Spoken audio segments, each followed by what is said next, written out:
একবার আল্লাহ রসুল সাল্লাল্লাহু আলাইহি ওয়াসাল্লাম সাফা পাহাড়ের ওপরে দাঁড়িয়ে তার কুরাইশ বংশের লোকেদেরকে ডাক দিল।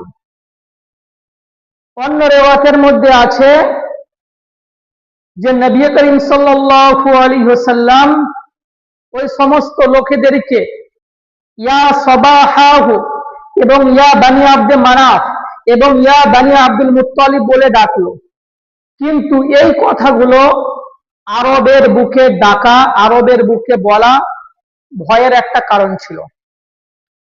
তো আল্লাহ রসুল সাল্লাল্লাহু আলাইহি ওয়াসাল্লাম কুরাইশ বংশের লোকেদেরকে সাফা পাহাড়ের পাশে একত্রিত করলেন এবং সকলে জমায়েত হলেন।